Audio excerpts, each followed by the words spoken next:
The narrator is disappointed at not having found an incontrovertible statement on why women are poorer than men. She decides to investigate women in Elizabethan England, puzzled why there were no women writers in that fertile literary period. She believes there is a deep connection between living conditions and creative works. She reads a history book and finds that women had few rights in the era, despite having strong personalities, especially in works of art. The narrator finds no material about middle class women in the history book, and a host of her questions remain unanswered. She is reminded of a bishop's comment that no woman could equal the genius of Shakespeare, and her thoughts turn to Shakespeare. She imagines what would have happened had Shakespeare had an equally gifted sister named Judith. She outlines the possible course of Shakespeare's life: grammar school, marriage, work at a theatre in London, acting, meeting theatre people, and so on. His sister, however, was not able to attend school, and her family discouraged her from studying on her own. She was married against her will as a teenager and ran away to London. The men at a theatre denied her the chance to work and learn the craft. Impregnated by a theatrical man, she committed suicide. This is how the narrator believes such a female genius would have fared in Shakespeare's time. However, she agrees with the bishop that no women of the time would have had such genius.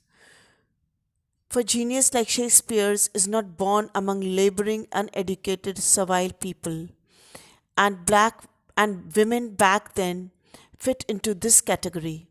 Nevertheless, some kind of genius must have existed among women then, as it exists among the working class, although it never translated to paper. Even if a woman surmounted various obstacles and wrote something, it would have been anonymous. The narrator questions what state of mind is most amenable to creativity. She finds that creating a work of art is extraordinarily difficult. Privacy and money are scarce, and the world is generally indifferent to whether or not someone writes. For women in the past, the conditions were even harsher. The privacy of a private room or vacations was a rarity. Moreover, the world was not only indifferent to female writers, but actively opposed their creativity. Over time, the effect on a budding female writer is very detrimental. The narrator believes this male discouragement accords with the masculine desire to retain the status of superiority.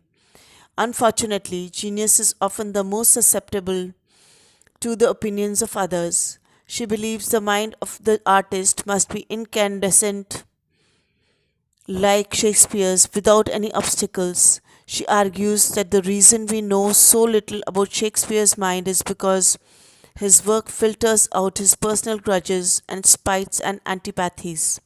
His absence of personal protest makes his work free and unimpeded. And now, the analysis of this chapter. Lacking historical evidence, Woolf again uses her fictional powers in describing the plight of Shakespeare's sister.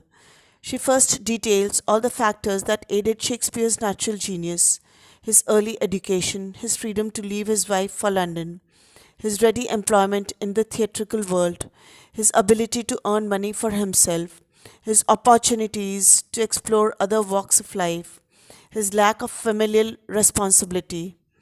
Judith, conversely, is victimized by a number of socio-economic factors: lack of education, discouragement from reading and writing, absence of privacy, lack of employment, opportunities in the artistic world, the burden of children. The narrator again cites the looking glass relationship between men and women. Men rely on women's supposed inferiority to enlarge themselves. Beyond the socio-economic factors described above, women writers have the additional obstacle of discouragement and disdain from their patriarchal society. And obstacles, the narrator concludes, are poison to a writer's mind. She starts developing her theory that for a writer to attain genius like Shakespeare's, there must be no external obstacles, nor can there be personal grudges within the work. Only then can genius be incandescent, yet another word choice that equates brilliance with light. The modern reader may find Woolf's theories classist. Indeed, the statement, for genius like Shakespeare's is not born among labouring, uneducated, servile people, would be met with furor if published nowadays. However, it is important to remember that Woolf believes that money and personal independence foster freedom of thought, and the poverty and its attendant ill inhibits such thought. Moreover, she admits that brilliance does emerge from the working class, albeit rarely. Still, Woolf is clearly at odds with any kind of protest literature, feeling that it dilutes the incandescent brilliance of the writer. Many contemporary critics maintain that protest literature is the strongest kind of art, the only art that can truly effect social change. Indeed, much contemporary feminist and minority literature theory emphasizes protest as a means to reclaim voices historically drowned out by the white males. Woolf will soon elaborate on her controversial